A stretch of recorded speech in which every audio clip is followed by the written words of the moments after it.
नमस्कार मित्रांनो, आज आहे आपला 47वा दिवस आणि जसं की आज होता आपला रेस्ट डे.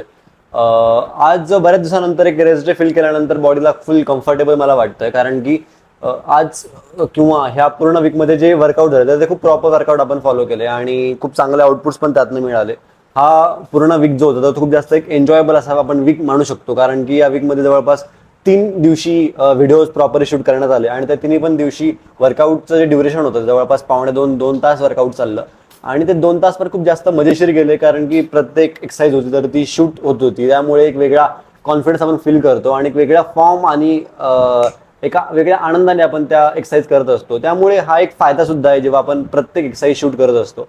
आणि म्हणून जसं मी मागे पण म्हटलं की या गोष्टींची आता एक सवय लावणं गरजेचं आहे, कारण की या गोष्टी ज्या आपण जिममध्ये किंवा फ्लोअरवरती करतोय तर त्या प्रत्यक्ष दिसणं आपल्या प्रोफाईलवरती ते खूप जास्त गरजेचं आहे. सो त्या गोष्टींसाठी एक प्रयत्न सध्या सुरू केलेला आहे.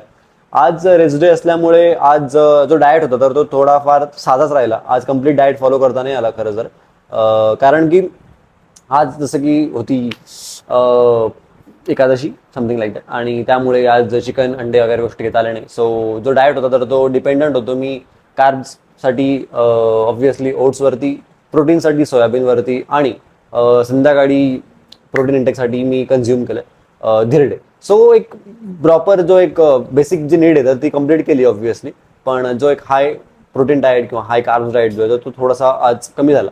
पण ठीक आहे, आज रिकव्हरी होती तर ती खूप चांगली झाली आहे, कारण की आज रेस्ट डे कंप्लीट असल्यामुळे बॉडीला कोणतं आज फिजिकल चॅलेंजिंग अशा कोणत्या गोष्टी नव्हत्या. त्यामुळे आज कम्प्लीट रेस्ट डे आपण म्हणू शकतो.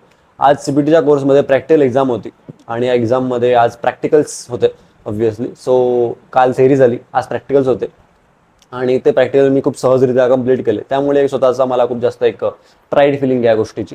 आणि फायनली जो कोर्स संपला आहे असं आपण म्हणू शकतो. उद्या व्हायवा एक्झाम असणार आहे आणि मग त्यानंतर तर मग झालंच कोर्स. सो याचे रिझल्ट्स कधी लागतील याची काही आयडिया नाही आहे, पण लवकरच याचे रिझल्ट पण लागतील.